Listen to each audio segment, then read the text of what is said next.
Boa noite, ouvintes. Este é o 6º programa do canal Mundo Esotérico, que vai abordar alguns exemplos de interpretação de alegorias. Eu vou dividir em 2 partes, sendo a primeira parte, como o tempo é curto, e a informação é muito ampla, vou dividir aqui em 2 programas.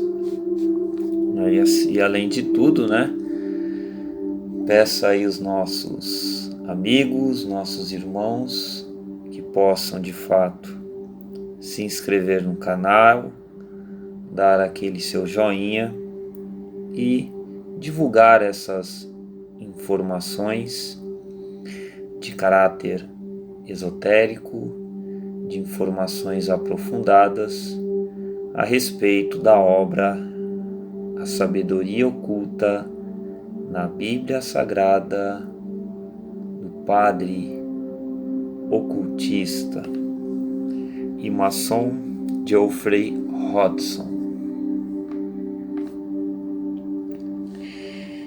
Então, meus amigos, nós trazemos à tona, primeiramente, a famosa parábola do semeador, que ela tem em si descrita no Evangelho de Mateus, trazendo uma tônica exotérica, descrevendo aí Jesus, saindo de sua casa, sentou-se junto ao mar e com ele assim grandes multidões, de modo que entrou numa barca e se assentou, e todo o povo ficou em pé na praia. E ele descreveu aí uma parábola dizendo a respeito do semeador que foi semear, E ele descreve algumas situações em que, quando semeava ao longo do caminho, algumas caíram e vieram as aves e as comeram. Outra parte caiu em lugares pedregosos, onde não havia terra, e logo nasceu, mas porque a terra não era tão profunda e tendo saído do sol, ela se queimou. E também porque, não tendo raiz, secou-se. Uma outra situação ele descreve aqui, quando ele cai entre os espinhos, e os espinhos de fato cresceram e sufocaram. E apenas uma condição, de fato, caiu-se em boa terra, deu seu fruto, e havendo seus grãos, descrevendo aí uma condição fértil, de crescimento. Então de fato aqui, meus amigos, é um símbolo que denota a respeito da palavra de Deus e principalmente das diferentes condições da terra, seja ela através da rocha, do espinho e de um ambiente fértil, que deu a possibilidade de crescimento dessa semente. O que nós podemos comentar a respeito?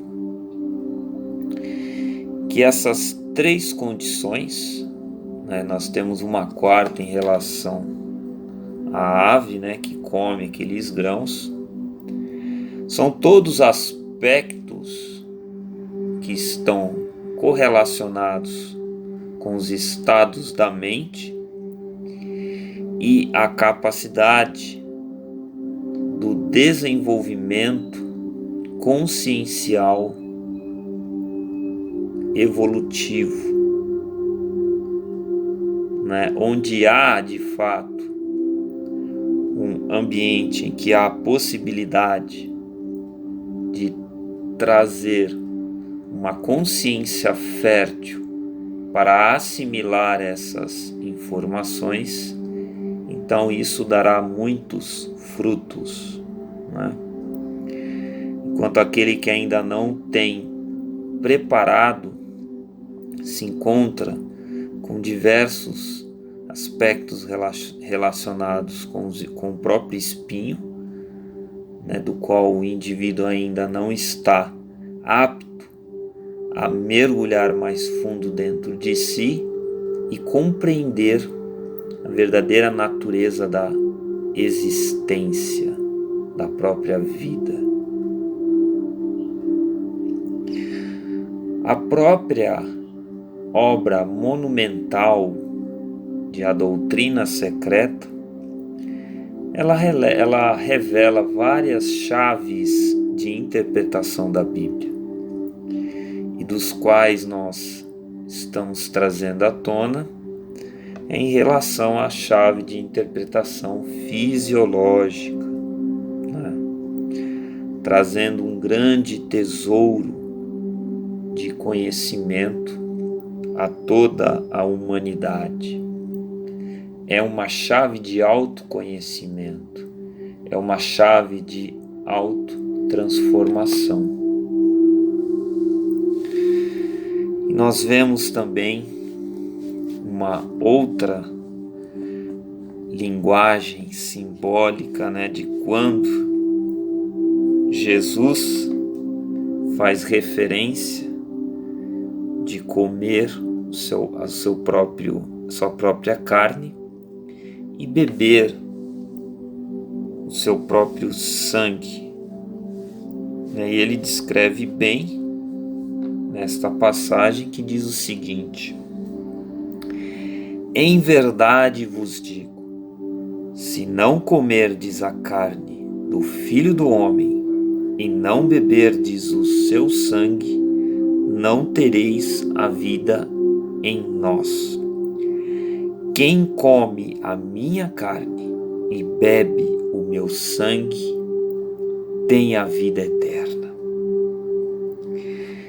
Isto é uma linguagem, meus irmãos, extremamente profunda, porque se nós falássemos essas próprias informações para um homem primitivo, com certeza nós seríamos comidos, né, perante pessoas mal compreendidas em trazer de fato uma linguagem mais profunda e um entendimento que chega no campo da própria mente abstrata e da própria intuição.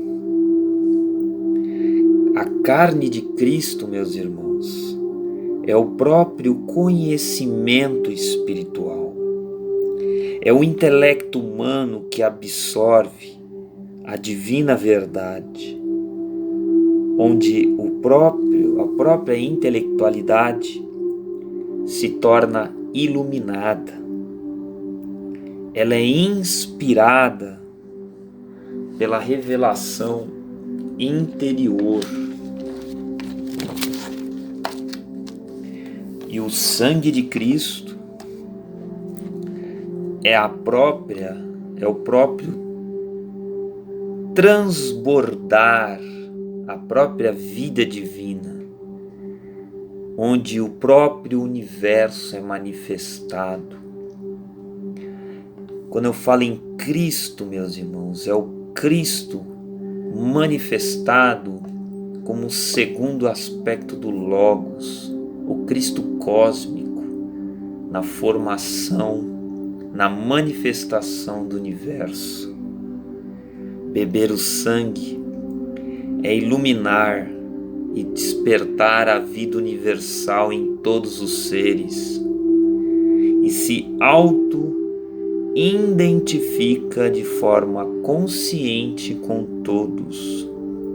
É fazer nascer o Cristo que habita em cada um de nós.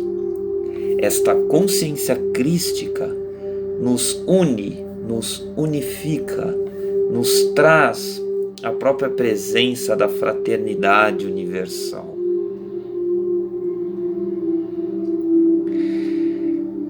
Um outro ponto muito profundo e interessante está aqui descrita na história de onde acontece o momento em que Cristo e seus discípulos, num barco, onde numa grande tormenta e desespero devido à tempestade, Jesus acorda e acalma aquela tempestade.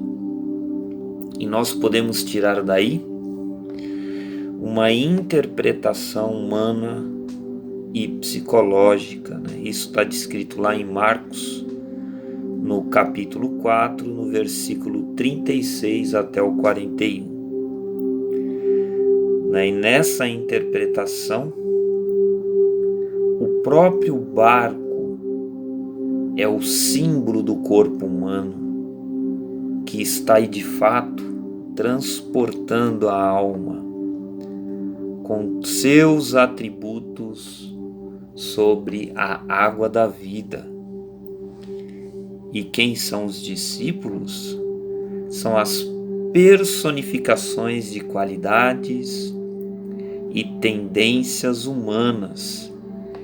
Disso nós podemos perceber a impulsividade de Pedro, a possível simplicidade de Pedro e João, como filhos de Zebedeu, a capacidade de negócios de Mateus e o profundo e sincero amor de João, que ele de fato esteve presente na sala de julgamento como aos pés da cruz, como é descrito nos evangelhos. E Judas, como traindo seu mestre. E Judas, como nessa interpretação, ele está presente em cada um de nós, porque é aquela tendência de desprezar ou trair os princípios mais elevados por meio de ganhos materiais. É o que mais vemos hoje nas pessoas, no mundo, dentro da política, o nível de corrupção que está presente, por ganhos materiais. Cristo é a presença divina que existe em cada um de nós, mesmo adormecida por um tempo, onde naquele momento nosso Senhor dormia no início da viagem. A própria tempestade faz com que os próprios discípulos acordem o passageiro que dormia, Cristo, de onde sua majestade e poder acalmou a tempestade. E essa tempestade, meus amigos, as tempestades da vida humana estão representados pelas emoções. Por isso da indicação do barco na água, porque a água representa as próprias emoções, o próprio corpo emocional. E as tempestades são as agitações emocionais. Muitas das vezes somos assaltados pela tentação ou impelidos pelo desejo. É fundamental, nesse processo, afastar nossos pensamentos da dificuldade, nos voltarmos a concentrar de forma poderosa em nossa natureza divina, com a exclusão de qualquer outro pensamento e afirmar o seu poder. Disso, meus amigos, se dá uma grande lição e uma grande importância, onde há os testes e pressões da vida, pois ela, representada como a própria tempestade, o Cristo, ele jamais acordaria. E os próprios conflitos da vida podem parecer como meios de despertar nossos poderes superiores mais elevados. Perceba, meus irmãos, a importância dessas palavras quando usada de forma interpretativa através da chave fisiológica das grandes dificuldades onde cada um de nós, no cenário da vida, estamos inseridos e dos quais, através da força, do trabalho, da confiança e da fé, tudo dará os seus frutos. Namastê, o Deus que habita em mim, saúda o Deus que habita o coração de cada um de vocês.